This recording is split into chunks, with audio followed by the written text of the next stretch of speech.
Hey guys, welcome to target सरकारी नौकरी। मैं हर्षद अली। उत्तर प्रदेश लोक सेवा आयोग के द्वारा खंड शिक्षा अधिकारी और यूपीपीसीएस प्रीलिम्स एग्जाम्स के लिए सामान्य अध्ययन प्रारंभिक परीक्षा के या जनरल स्टडीज प्रीलिम्स एग्जाम्स के लिए 50 प्लस बेहद इंपॉर्टेंट क्वेश्चंस को यहाँ हम डिस्कस करेंगे। वीडियो को आप सभी से रिक्वेस्ट है, प्लीज़ लाइक ज़रूर कीजिए और जो लोग इस चैनल पर नए हैं वो सब्सक्राइब करके बेल आइकन ज़रूर प्रेस कीजिएगा ताकि वीडियोस के नोटिफिकेशन आपको भी मिलते रहें। क्वेश्चन नंबर फर्स्ट देखिए आज का। किसान उदय योजना के संदर्भ में निम्नलिखित कथनों पर विचार कीजिए। पहला कथन है, किसान उदय योजना मध्य प्रदेश सरकार के द्वारा शुरू की गई है। किसान उदय योजना उत्तर प्रदेश सरकार के द्वारा प्रधानमंत्री नरेंद्र मोदी का जो विजन था 2022 तक भारत के सभी किसानों की आय दोगुनी करने के लक्ष्य को अपनाते हुए यूपी गवर्नमेंट के द्वारा किसान उदय योजना को शुरू किया गया है। तो स्टेटमेंट अगर पहला देखें तो किसान उदय योजना उत्तर प्रदेश सरकार के द्वारा शुरू की गई है, ना कि मध्य प्रदेश सरकार के द्वारा। तो पहला स्टेटमेंट तो हो जाता है यहाँ गलत। अब इस योजना को उत्तर प्रदेश सरकार ने क्यों जारी किया है? तो इस योजना के अंतर्गत यूपी गवर्नमेंट, जो यूपी के किसान हैं, उनकी अच्छी फसल के पैदावार के लिए किसानों को जो खेती में ज़रूरी साधन होते हैं उनको उपलब्ध कराने का इसमें मोटो है उनका। यानी इस योजना के अंतर्गत उत्तर प्रदेश सरकार किसानों को खेती में ज़रूरी साधनों को उपलब्ध कराएगी। अब इसमें किस तरह के साधन उपलब्ध कराएगी सरकार? आप जान रहे हैं, अगर खेती कर रहा है किसान तो किसान को खेती के लिए सबसे ज़्यादा इंपॉर्टेंट चीज़ क्या है? पानी, जल। और उस पानी के लिए किसकी ज़रूरत है? पंप की। तो आप याद रखेंगे, उत्तर प्रदेश के जो मुख्यमंत्री हैं योगी आदित्यनाथ जी, इन्होंने राज्य के किसानों के लिए इस योजना को शुरू किया और इस योजना में जो किसान हैं उनको खेती के लिए पंप मुहैया कराए जाने का इसमें लक्ष्य है। अब कितने पंप इसमें दिए जाएंगे? तो किसान उदय योजना के तहत राज्य सरकार यानी उत्तर प्रदेश सरकार के द्वारा 2022 तक किसानों को उत्तर प्रदेश में 10 लाख पंप उपलब्ध कराए जाने का लक्ष्य है। तो सेकंड स्टेटमेंट तो यहाँ पर सही हो जाता है और इसमें पहला स्टेटमेंट गलत है। इसका आंसर हो जाएगा, देखिए पहला स्टेटमेंट गलत, दूसरा सही है, तो केवल इसमें सेकंड सही है। आपको इसमें सही वाला बताना था। चलिए सेकंड क्वेश्चन की तरफ चलते हैं अपने। क्वेश्चन नंबर सेकंड देखिए, स्वतंत्र भारत में कुल कितनी बार परिसीमन आयोग का गठन किया गया है? परिसीमन आयोग कहते किसे हैं? देखिए, परिसीमन आयोग से तात्पर्य ये होता है कि जो विधानसभा के चुनाव होते हैं हमारे देश में, राज्यों में अलग अलग, हमारे देश के सभी राज्यों में अलग अलग जब विधानसभाओं के चुनाव होते हैं, जिसे आप कहते हैं लेजिस्लेटिव असेंबली के चुनाव और लोकसभा के चुनाव जो होते हैं, ठीक है, तो इन चुनावों के लिए निर्वाचन क्षेत्र की सीमाओं का निर्धारण करना ही परिसीमन कहलाता है, डेलिमिटेशन कहलाता है। इसको याद रखेंगे, डेलिमिटेशन या परिसीमन किसको कहते हैं? इसका मतलब राज्यों में विधानसभा और लोकसभा के चुनाव के लिए निर्वाचन क्षेत्र की सीमाओं का निर्धारण करना ही डेलिमिटेशन या परिसीमन कहलाता है। तो परिसीमन की प्रक्रिया में जो लोकसभा और जो विधानसभा की सीटें होती हैं उनमें बिना कोई परिवर्तन किए उनकी सीमाओं का पुनर्निर्धारण किया जाता है। जैसे अभी जम्मू कश्मीर का बाइफर्केशन किया गया, उसको दो अलग यूनियन टेरिटरीज में बांटा गया है, तो अब एक परिसीमन आयोग इसके लिए बनाया जाएगा जो उसकी सीमाओं का निर्धारण करेगा कि इस विधानसभा क्षेत्र या इस लोकसभा क्षेत्र में ये एरियाज आएंगे। कहाँ के? जम्मू एंड कश्मीर के। तो अगर इसके इतिहास की बात करें हम, स्वतंत्र भारत में कुल कितनी बार इस आयोग का गठन किया गया है और इसका उद्देश्य क्या होता है? परिसीमन आयोग का उद्देश्य, जो समय के साथ जनसंख्या होती है हमारे देश में और जनसंख्या बदलती रहती है, बढ़ती रहती है, हर 10 साल के बाद में जनसंख्या हमारे यहाँ कैलकुलेट या काउंट की जाती है। उसके बाद जैसी जनसंख्या चेंज होगी तो सभी नागरिकों के लिए समान प्रतिनिधित्व सुनिश्चित किया जा सके, इसलिए इसको यहाँ पर आयोग को लाया जाता है। अब इसमें कब कब भारत में परिसीमन आयोग का गठन किया गया है, इसके बैकग्राउंड पर भी क्वेश्चन आपसे पूछ सकता है। तो देखिए, स्वतंत्रता के बाद से आज तक देश में 4 बार परिसीमन आयोग का गठन किया गया है। तो इसका आंसर तो हो जाएगा 4, जो कि ऑप्शन में अवेलेबल नहीं है। पहला परिसीमन आयोग अधिनियम आया था 1952 के तहत, ठीक है। परिसीमन आयोग का गठन 1952 में किया गया था, याद रखिएगा, बहुत इंपॉर्टेंट है ये सेक्शन, ये वाला, यहाँ से क्वेश्चन जरूर बनेगा। 1952 में पहला आया था, उसके बाद में साल 1962 में आया था सेकंड, ठीक है। परिसीमन आयोग अधिनियम 1962 के तहत 1963 में से शुरू किया गया था। उसके बाद में तीसरा आया था 1972, 1972, ठीक है। इसको 1973 में शुरू किया गया था। देखिए, अधिनियम जो आए थे वो 10-10 साल के गैप पर हैं, इसके बाद में जो चौथा परिसीमन आयोग था वो लेटेस्ट जो था हमारे लिए वो 2002 था। तो परिसीमन आयोग अधिनियम 2002 अभी जो लेटेस्ट चल रहा है। तो इसमें टोटल 4 हैं जो आपके सामने हमने डिस्कस कर लिए हैं। अब अगर हम बात करें जम्मू एंड कश्मीर की, अगर चौथे परिसीमन आयोग की बात करें तो इसमें जो परिसीमन आयोग अधिनियम 2002 था, इसका जो हेड होता है वो जो सुप्रीम कोर्ट होगा हमारा, सुप्रीम कोर्ट का अवकाश प्राप्त न्यायाधीश होता है। तो चौथे वाले के कौन थे? कुलदीप सिंह। चौथे परिसीमन आयोग के अध्यक्ष कौन है? कुलदीप सिंह। इनको याद रखेंगे। अब बात करते हैं जम्मू एंड कश्मीर की। अब तो हाल ही में 2020 में केंद्र सरकार ने जो केंद्र शासित प्रदेश जम्मू कश्मीर है और लद्दाख है, इसके साथ पूर्वोत्तर के जो 4 राज्य हैं उनके निर्वाचन क्षेत्रों को फिर से निर्धारित करने के लिए परिसीमन को मंजूरी दी है।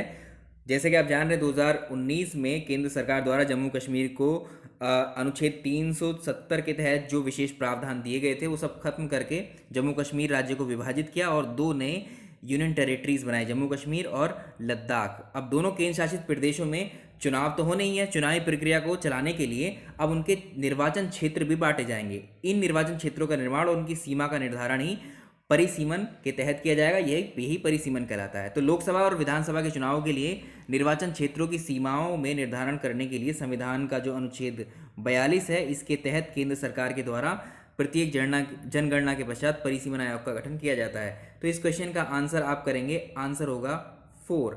अब ये जो नया परिसीमन आयोग एक्चुअली जो जम्मू कश्मीर के लिए बनाया जाएगा, इसकी खास बात यह है ये 2002 वाले स्ट्रक्चर पर ही बेस्ड होगा। इनके अध्यक्ष को आप याद रख सकते हैं। तो इसमें एक क्वेश्चन और बना सकता है। देखिए एक्सप्लेनेशन में क्वेश्चन ज़्यादा कवर हो रहे हैं, इसके इतिहास को भी हम जान रहे हैं और वर्तमान को भी, यानी करंट को भी इसके।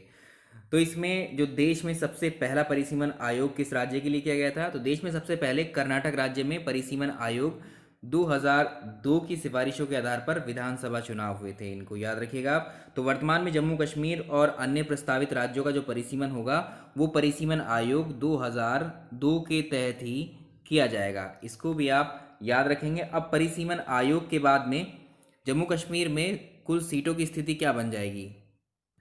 तो अब अगर आपसे क्वेश्चन ये पूछे कि राज्य पुनर्गठन के बाद में जम्मू कश्मीर यूटी में कितनी लोकसभा सीटें हैं? तो Jammu and Kashmir union territory में लोकसभा सीटें अब हैं 5 और लद्दाख में लोकसभा सीटें हैं 1। ठीक है, तो इसमें याद रखेंगे ये लोकसभा की सीटें हैं। अगर आप विधानसभा की बात कर रहे हैं तो परिसीमन के बाद में, परिसीमन जब इसमें लागू हो जाएगा जम्मू कश्मीर में, तो विधानसभा की सीटें इसमें हो जाएंगी, लेजिस्लेटिव असेंबली की सीटें भी आप याद रखेंगे 114 सीटें जम्मू एंड कश्मीर में हो जाएंगी। ठीक है, तो ये सारा डेटा आपको याद रखना है। तो इसका आंसर आप जो करेंगे कितनी बार लागू हो चुका है वो आंसर आप याद रखेंगे। 4 बार ये परिसीमन आयोग इसमें लागू हो चुका है। ठीक है, अभी तक भारत में। तो इसमें एक क्वेश्चन और बच सकता है, वो भी आप कवर कर लीजिए। तो केंद्र शासित प्रदेश जम्मू कश्मीर लद्दाख के साथ जो पूर्वोत्तर के 4 राज्य हैं जिनके लिए ये परिसीमन अब लागू होगा, कौन कौन से हैं? एक तो है असम। ठीक है, असम है, अरुणाचल प्रदेश है, उसके बाद मणिपुर है, मणिपुर के बाद नागालैंड है। ठीक है, मणिपुर है, नागालैंड, असम हो गया, अरुणाचल प्रदेश हो गया, मणिपुर हो गया, और ये नागालैंड। ये 4 राज्यों के साथ में जम्मू कश्मीर और लद्दाख, इनको मिलाकर के 6 राज्य, 2 यूटी हैं जम्मू कश्मीर और लद्दाख, और ये 4 राज्य हैं, इनका परिसीमन एक साथ होगा। और इस परिसीमन आयोग का गठन जब किया जाएगा तो उच्चतम न्यायालय सुप्रीम कोर्ट की पूर्व न्यायाधीश रह चुकी रंजना प्रकाश देसाई, इनको याद रखेंगे, रंजना प्रकाश देसाई इसकी अध्यक्षा होंगी। ठीक है, इनको नियुक्त किया गया है इस परिसीमन आयोग के लिए। ठीक है, तो ये सारे क्वेश्चंस होंगे। परिसीमन आयोग समझ में आ गया है लेटेस्ट इतिहास से लेकर वर्तमान तक। चलिए next question most important current affair है। वो राज्य सरकार कौन सी है जिसके द्वारा राज्य स्वास्थ्य रजिस्टर नामक स्वास्थ्य योजना शुरू की गई है? देखिए कर्नाटक, ऑप्शन ए है। कर्नाटक सरकार ने हाल ही में एक घोषणा की है कि वो राज्य में जो है राज्य स्वास्थ्य रजिस्टर नाम की एक अपनी पहली योजना शुरू करेगा, जिस परियोजना का उद्देश्य ये होगा कि इस रजिस्टर में अपने जितने भी नागरिक हैं कर्नाटक के, उनका स्वास्थ्य को ध्यान में रखते हुए उनका डेटा तैयार किया जाएगा और राज्य के सभी 6.5 यानी आप कह सकते हैं 6 करोड़ लोगों का इसमें सर्वेक्षण किया जाएगा। और ये कार्य करने के लिए जैसे आपके पास आशा टीम होती हैं, ठीक है, प्राथमिक स्वास्थ्य केंद्र होते हैं, शिक्षा विभाग के सदस्य इसमें काम करेंगे। अब इसमें देखिए इस रजिस्टर का सर्वेक्षण घर घर जाकर के किया जाएगा और इसको सरकार क्यों करवा रही है कर्नाटक गवर्नमेंट, तो ये डेटा राज्य सरकार को धन आवंटित करने जैसे योजनाएं वगैरह आती हैं तो उनके एक्चुअल लाभार्थियों को ये फैसिलिटी मिल सके उन्हीं के लिए। तो ये ऑप्शन ए सही आंसर है। नेक्स्ट देखिए, चलिए एक और बेहतरीन क्वेश्चन देखिए। तो इसमें यूपी का करंट अफेयर्स भी हम साथ साथ लेके चल रहे हैं। वह राज्य सरकार जिसके द्वारा राज्य सीमा पर हर्बल रोड्स प्रोजेक्ट को क्रियान्वित किया जाएगा, कौन सा स्टेट है। अब ये हर्बल रोड प्रोजेक्ट्स का मतलब क्या है, तो उत्तर प्रदेश सरकार ने, इसका आंसर तो हो जाएगा ऑप्शन ए। उत्तर प्रदेश सरकार ने राज्य में 800 किलोमीटर सड़क पे, जो सड़क के किनारे होते हैं, इस 800 किलोमीटर लंबे सड़क नेटवर्क में हर्बल रोड्स प्रोजेक्ट को लागू करने की योजना बनाई है, निर्णय लिया है। अब इस परियोजना के तहत किया जाएगा, जो राज्य सरकार है उत्तर प्रदेश की, सड़क के दोनों किनारों पर, ये सड़क की दोनों और ये साइड जिसे सड़क जा रही है, इस सड़क के दोनों किनारों पर जो औषधीय पौधे होते हैं, ठीक है, औषधीय पौधे को आप जानते हैं जो जड़ी बूटी वगैरह का आज भी हम इस्तेमाल करते हैं, जिसमें कौन कौन से हैं, तो इस परियोजना के तहत राज्य सरकार सड़क के दोनों ओर औषधीय मूल्य वाले पौधों को यहाँ लगाएगी। इन औषधीय पौधों में कौन कौन आएंगे, जैसे नीम है, पीपल है, सहजन है, ये सारे पौधे इसमें शामिल होंगे। तो ये पौधे औषधियों के लिए कच्चा माल प्रदान कर सकेंगे और भूमि के कटाव को रोकने में भी मदद करेंगे। अब इस परियोजना के लिए 800 किलोमीटर की सड़क को राष्ट्रीय और राज्य राजमार्ग के साथ इसको कंप्लीट किया जाएगा। अब ये योजना कितने जिलों में शुरू की गई है, ये भी याद रखिएगा, 18 यानी 18 जिलों में शुरू की गई है। इसको आप याद रखेंगे, बहुत इंपॉर्टेंट है। चलिए नेक्स्ट क्वेश्चन की तरफ चलते हैं। चलिए क्वेश्चन नंबर नेक्स्ट देखिए। देश का प्रथम शहर जहां पर सभी स्वास्थ्य केंद्र सौर ऊर्जा द्वारा संचालित है, बहुत ही इंपॉर्टेंट क्वेश्चन है ये। तो गुजरात का जो सूरत शहर है, जो कि सूरत जाना जाता है किसके लिए भी, जो हीरे हैं, डायमंड है, डायमंड के कारोबार के लिए बहुत फेमस शहर है ये। यहाँ पर 52 स्वास्थ्य केंद्र है। इन सभी स्वास्थ्य केंद्रों को सौर ऊर्जा के द्वारा या सोलर एनर्जी के द्वारा संचालित किया जा रहा है। तो इसका आंसर हो जाएगा ऑप्शन ए। अगर आपसे एक क्वेश्चन और पूछता है कि हमारे देश का पहला गांव कौन सा है, हमारे देश का पहला गांव कौन सा है जिसमें लकड़ी का कोई चूल्हा नहीं है, सिर्फ यहाँ पर क्या है, सोलर जो चूल्हे हैं वही इस्तेमाल किए जा रहे हैं। तो देश का जो पहला ऐसा गांव जो बैतूल है, बैतूल जिला है, बैतूल जिले में एक गांव है बांचा गांव, ठीक है, बैतूल जिले का बांचा गांव है। अब ये है कहाँ पर, एमपी में, मध्य प्रदेश में बैतूल जिले का बांचा गांव देश का पहला ऐसा गांव है जहां किसी घर में लकड़ी का चूल्हा नहीं जलता है, एलपीजी का सिलेंडर का भी इस्तेमाल नहीं होता है। गांव में 74 घर हैं जो सिर्फ सोलर से चलने वाले चूल्हों पर ही खाना पकाया जा रहा है जिसमें। तो इसको याद रखिएगा आप, बांचा नाम याद रखिएगा, किस जिले में है ये, बैतूल जिले में है। बैतूल कहाँ पर है, एमपी में है। क्वेश्चन नंबर नेक्स्ट देखिए। वर्तमान में राष्ट्रीय हरित प्राधिकरण, जिसे हम कहते हैं नेशनल ग्रीन ट्रिब्यूनल, इसके अध्यक्ष कौन हैं, तो ये हैं आदर्श कुमार गोयल, इसके अध्यक्ष हैं। एनजीटी नेशनल ग्रीन ट्रिब्यूनल जो इंडस्ट्रीज होती हैं हमारे देश में, जो औद्योगिक इकाइयाँ होती हैं, उनसे निकलने पर जो उनसे कार्बन का उत्सर्जन होता है या जो वायु प्रदूषण ये फैलाती हैं कंपनियां, इस पर, इन सब पर फाइन इम्पोज करता है ये। अगर जो इन्होंने गाइडलाइंस दी हैं जिनके अकॉर्डिंग ये मापदंड रहने चाहिए, इससे ज़्यादा कार्बन उत्सर्जन या आप पोल्यूशन नहीं कर सकते हो देश के अंदर, देश की वायु में, तो उसी के अकॉर्डिंग ये इन पर फाइन लगाती है एनजीटी। तो इसके अध्यक्ष कौन है, आदर्श कुमार गोयल। नेक्स्ट क्वेश्चन देखें। अब जिन स्टूडेंट्स को ये लग रहा है कि स्पीड बहुत कम है क्योंकि एक्सप्लेनेशन बहुत ज़्यादा है क्वेश्चन का, ये एक्चुअली 10 बार पढ़ने से अच्छा है किसी क्वेश्चन को कि आप एक बार में ही मेरी बात सुन लें, एक बार में ही फीड हो जाएगी, ठीक है। तो आप जिनको लग रहा है कि स्लो स्पीड है, तो यहाँ वीडियो के ऑप्शन पे आप देखेंगे, सेटिंग में जाकर के स्पीड का ऑप्शन आता है। स्पीड अगर नॉर्मल पे है तो आपका 1 होगा, अगर आपको बढ़ानी है 1.25 भी कर सकते हैं, 1.5 5 भी कर सकते हैं। इस स्पीड पर भी तो ये बहुत तेज़ी के साथ आपको बोलना शुरू हो जाएगा, जो मेरी आवाज़ अभी आप सुन रहे हैं। तो ये सेटिंग आपकी वीडियो के आसपास ही है, जहाँ सेटिंग का ऑप्शन मिलेगा आपको वीडियो के ऊपर, यूट्यूब पर ही, जहाँ आप ये वीडियो देख रहे हैं। अगला क्वेश्चन देखें। देखिए ये तो हम मॉक टेस्ट अभी चल रहे हैं हमारे। मॉक टेस्ट के साथ में टेस्ट सीरीज़ के नाम से भी हम एक अभी एक मॉड्यूल चलाएंगे, तो उसमें हम 120 क्वेश्चंस लेंगे, ठीक है। उसमें जल्दी जल्दी क्वेश्चंस कराएंगे आपके, बट यहाँ पूरा एक्सप्लेनेशन के साथ चलेंगे। एक्सप्लेनेशन यहाँ भी रहेगा, लेकिन उसको कम कर दिया जाएगा ताकि क्वेश्चंस ज़्यादा हो सकें। हाइड्रोजन के संदर्भ में निम्नलिखित कथनों पर विचार कीजिए। हाइड्रोजन गैस के बारे में यहाँ स्टेटमेंट दिए गए हैं। हाइड्रोजन को भविष्य का ईंधन कहा जाता है, ये फ्यूचर फ्यूल इसको बोलते हैं। फ्यूचर फ्यूल किसको कहते हैं? हाइड्रोजन को। ये स्टेटमेंट बिल्कुल सही है।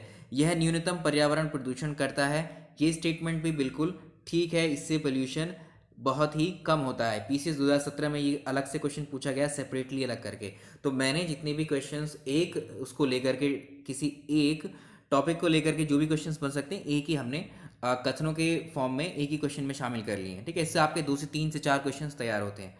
तो ये न्यूनतम पर्यावरण प्रदूषण करता स्टेटमेंट सही है। अगर हम कार्बन मोनोऑक्साइड के साथ में हाइड्रोजन को मिक्स कर देते हैं या मिला देते हैं तो कौन सी गैस बनती है? इसे हम बोलते हैं वाटर गैस, जल गैस। ये क्वेश्चन हमने कल डिस्कस किया था आपसे, ठीक है। तो ये वाटर गैस, तो स्टेटमेंट तीनों ये सही हो जाएंगे। पहला, दूसरा, तीसरा ये सही है। तो इसका आंसर आप कर लेंगे डी ऑप्शन, ये सही इसका आंसर है। नेक्स्ट देखें। अगला सवाल देखिए। भारी जल जिसे हम कहते हैं D2O, ड्यूटीरियम ऑक्साइड, इसकी खोज किसने की थी? तो इसकी खोज यूरे और वाशबर्न नाम के 2 वैज्ञानिक थे, इन्होंने की थी। ये स्टेटमेंट बिल्कुल सही है।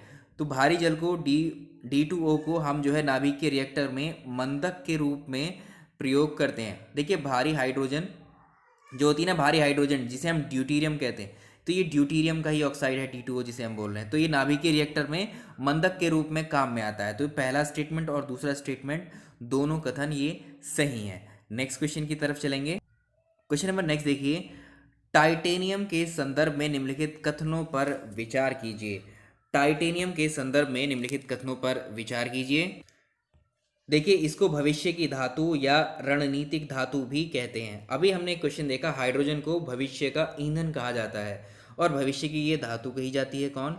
टाइटेनियम। तो टाइटेनियम को भविष्य की धातु या रणनीतिक धातु भी कहते हैं। स्टेटमेंट पहला बिल्कुल सही है। इसका उपयोग जो हम करते हैं जो रक्षा उत्पादन में होता है, ठीक है, जो डिफेंस के लिए इक्विपमेंट्स बनते हैं, इंस्ट्रूमेंट्स बनते हैं उनके लिए। तो जो इस्पात होती है स्टील के बराबर मजबूत, लेकिन भार में उसके आधे गुण वाली ये धातु है। ये दोनों स्टेटमेंट सही है। ऑप्शन सी इसका करेक्ट आंसर। अगला सवाल देखिए। महाराष्ट्र और गुजरात राज्य का विशेष उपबंध किस अनुच्छेद में दिया गया है? महाराष्ट्र और गुजरात राज्य का जो स्पेशल प्रोविजंस प्रोवाइड किए गए हैं इन दोनों राज्यों को, ये किस आर्टिकल के थ्रू दिए गए हैं? आर्टिकल 370 के तहत तो जम्मू एंड कश्मीर को दिया गया था, जो कि अब इसको खत्म कर दिया गया है। आर्टिकल 371 महाराष्ट्र और गुजरात, ये 371 से लेके 371 जहाँ तक चलता है पूरा आर्टिकल। तो इसमें इन महाराष्ट्र और गुजरात के लिए स्पेशल प्रोविजंस बताए गए हैं। इसका आंसर हो जाएगा ऑप्शन बी। नेक्स्ट सवाल देखें।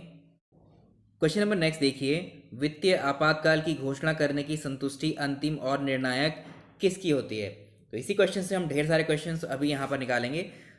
देखिए तो जो भारत के राष्ट्रपति होते हैं, राष्ट्रपति की वित्तीय आपातकाल यानी फाइनेंशियल इमरजेंसी की घोषणा करने की संतुष्टि अंतिम और निर्णायक होती है। अगर एक बार संसद के दोनों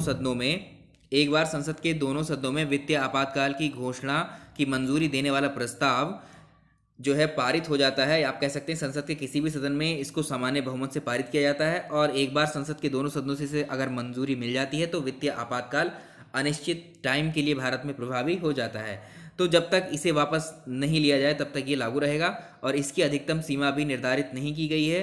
तो इसे जो है जारी रखने के लिए संसद की जो पुनः मंजूरी है उसकी भी ज़रूरत नहीं पड़ती है, इसको याद रखेंगे। अब बात करते हैं कि अब क्वेश्चन एक ये बनता है कि भारत में वित्तीय आपातकाल आज तक कितनी बार लगा है? तो भारत में फाइनेंशियल इमरजेंसी वित्तीय आपातकाल आज तक एक बार भी नहीं लगा है, 0 बार लगा है। अगर आपसे पूछे भारत में राष्ट्रीय आपातकाल कितनी बार लगा है, या भारत में राष्ट्रीय आपातकाल या नेशनल इमरजेंसी किस आर्टिकल के तहत भारत के राष्ट्रपति उसकी घोषणा करते हैं? आर्टिकल 352 है। इसके तहत भारत में नेशनल इमरजेंसी या राष्ट्रीय आपातकाल लागू किया जाता है भारत के राष्ट्रपति के द्वारा। अब इसमें आज तक हमारे देश में 3 बार नेशनल इमरजेंसी लग चुकी है, याद रखिएगा। नेशनल इमरजेंसी, राष्ट्रीय आपातकाल भारत में 3 बार लगा है। फाइनेंशियल इमरजेंसी भारत में 0 बार लगा है, यानी 1 बार भी नहीं लगा। तो 3 बार कौन कौन सी टाइम लगा था? पहली बार भारत में नेशनल इमरजेंसी लगाई गई थी साल 1962 में। जो हमारा प्रदेश है नेफा, नेफा का फुल फॉर्म आपसे एग्जाम में पूछता है कि भारत के किस राज्य को नेफा कहा जाता है।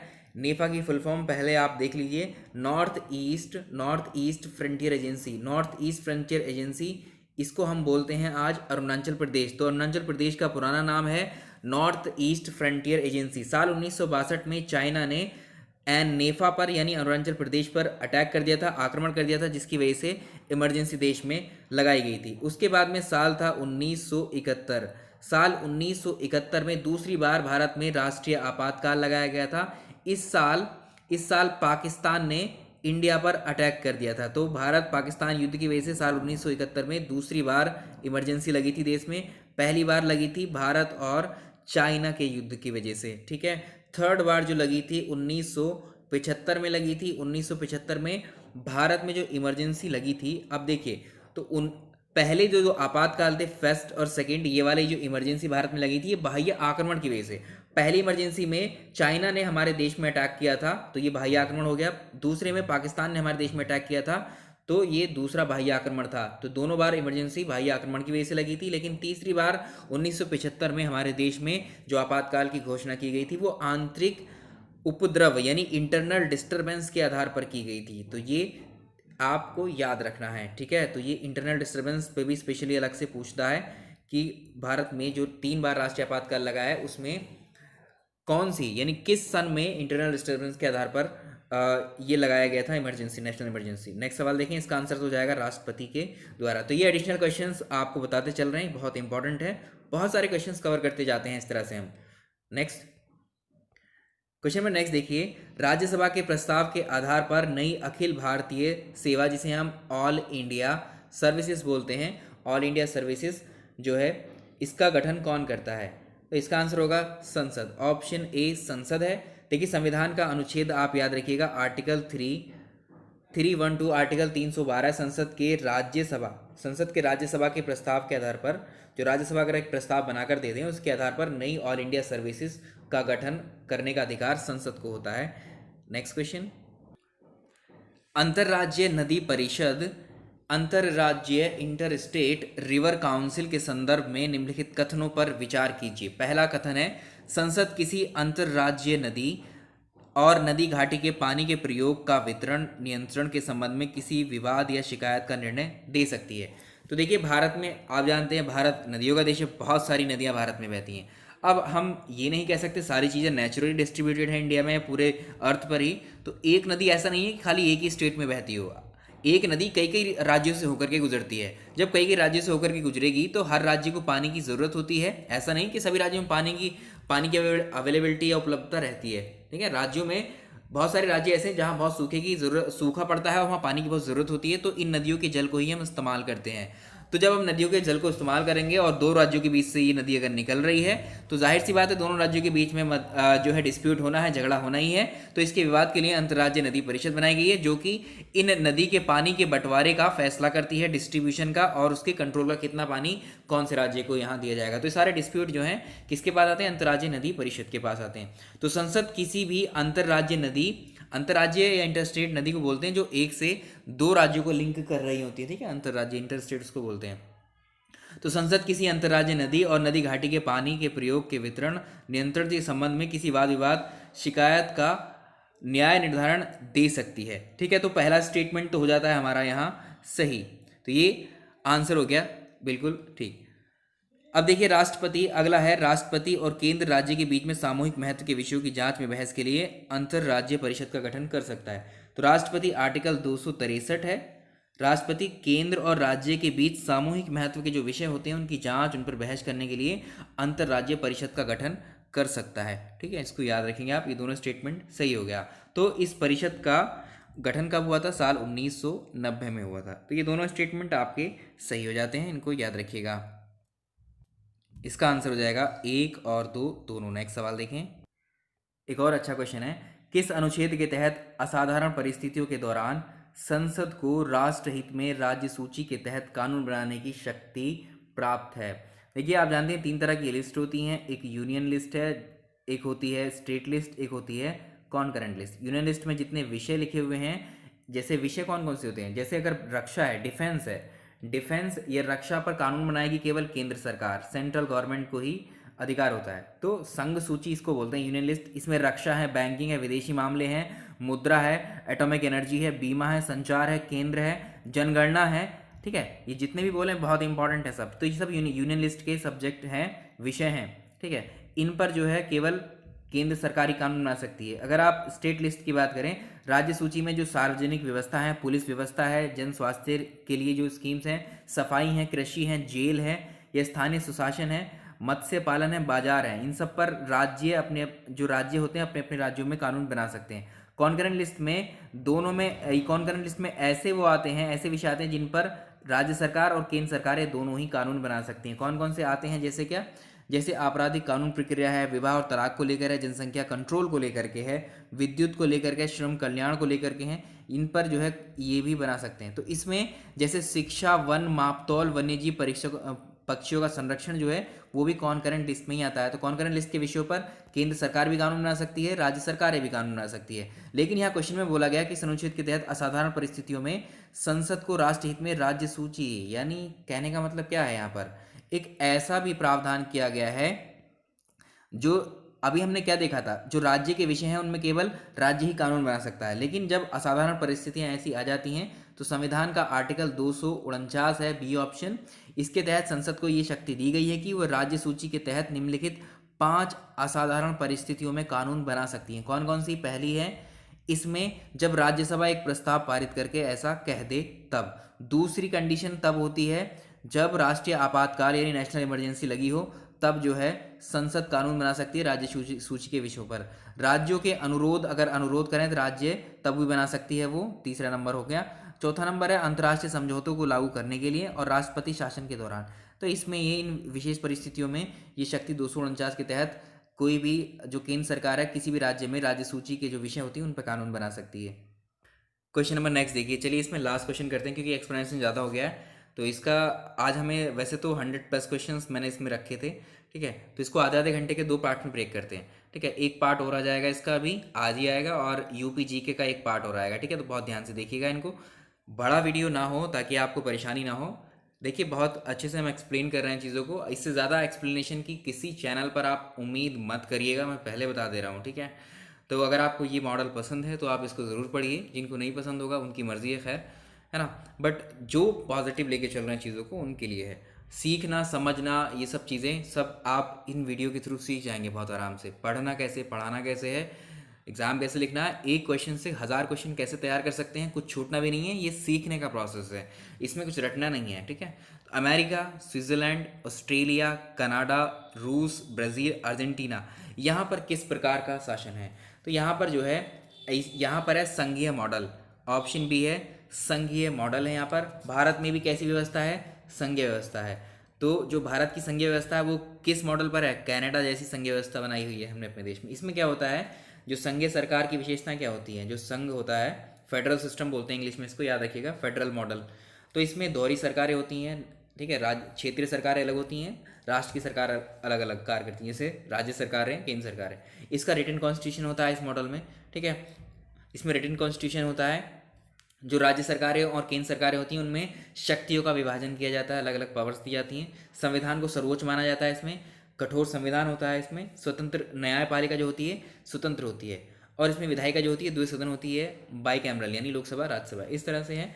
अगर हम अमेरिका की बात करें, ठीक है, तो अमेरिका, स्विट्जरलैंड, ऑस्ट्रेलिया, कनाडा, रूस, ब्राज़ील, अर्जेंटीना, इसमें संघीय मॉडल है जो आपके सामने है। जबकि हम बात करें ब्रिटेन की, ब्रिटेन है, फ्रांस है, जापान है, चीन, Italy, Belgium, Norway, Sweden, Spain, इनमें सरकार का एकात्मक रूप होता है, ठीक है, ये याद रखेंगे। चलिए इसका आंसर हो जाएगा B option. Question number next है, अमेरिकी राष्ट्रपति के संदर्भ में निम्नलिखित कथनों पर विचार कीजिए। जो अमेरिका का प्रेसिडेंट है, तो अमेरिकी राष्ट्रपति राज्य में सरकार, देखिए अमेरिकी राष्ट्रपति, यहाँ राज्य ये होगा राज्य व सरकार दोनों का ही मुखिया होता है। तो अमेरिकी राष्ट्रपति अमेरिका में जो है वो एक्चुअली राष्ट्रपति शासन वाली सरकार होती है। इसकी मुख्य विशेषता ये होती है कि अमेरिका का जो राष्ट्रपति है वो राज्य का भी, जितने भी स्टेट है वहाँ पर उनका भी, और जो केंद्र सरकार है वहाँ की सेंट्रल, दोनों का मुखिया यही होता है। पहला स्टेटमेंट बिल्कुल सही है। तो यहाँ का राष्ट्रपति 4 वर्ष के निश्चित कार्यकाल के लिए निर्वाचित होता है, ये भी ठीक है स्टेटमेंट। तो राष्ट्रपति जो है वहाँ एक्चुअली, इसमें आप याद रखिएगा, तो यहाँ पर जो अमेरिका का राष्ट्रपति है केवल 2 कार्यकाल के लिए चुना जा सकता है। मैक्सिमम वो 2 बार ही इलेक्शन में खड़ा हो सकता है। मान लीजिए अमेरिका के राष्ट्रपति डोनाल्ड ट्रंप, ये एक बार इलेक्शन जीत के 4 साल इनके कंप्लीट हुए, ठीक है, उसके बाद दोबारा इलेक्शन में खड़े होंगे तो ये 4 साल अगले ही है, तो केवल 2 बार ही, मैक्सिमम 2 बार में मतलब 8 वर्ष तक ही राष्ट्रपति अमेरिका में कोई भी बन सकता है। भारत में इसकी कोई लिमिट नहीं है। भारत में कितनी बार भी राष्ट्रपति पद के लिए आप चुनाव लड़ सकते हैं, कितनी बार भी जीत सकते हैं। तो इसका आंसर हो जाएगा, दोनों कथन ये हमारे सही हुए। आखिरी क्वेश्चन कर लेते हैं, लाइट क्वेश्चन आज का, और फिर ख़त्म करते हैं, ठीक है। इसके बाद में मंत्रियों को गोपनीयता की शपथ कौन दिलाता है? जो मंत्री होते हैं, मंत्रियों को गोपनीयता की शपथ दिलवाते हैं भारत के राष्ट्रपति। आंसर ए ऑप्शन हो जाएगा इसका। तो देखिए, इस मॉक टेस्ट में हम इतने ही क्वेश्चंस रहने देंगे। इस मॉक टेस्ट में हमने 50 प्लस से, या मेरे ख्याल से 100 से भी ज़्यादा क्वेश्चंस हैं, तो एक्सप्लेनेशन के साथ ये लेंथ बहुत लंबी हो रही है, ठीक है। तो उसको हम दूसरे मॉक टेस्ट में रखेंगे, आज ही करेंगे, डोंट वरी, ठीक है। इसको पसंद आया हो तो लाइक ज़रूर कीजिए, कमेंट करके ज़रूर बताइए पसंद आ रहे हैं कि नहीं आ रहे हैं, या फिर खाली आप बोर ही हो रहे हैं, ठीक है। Thank you so much.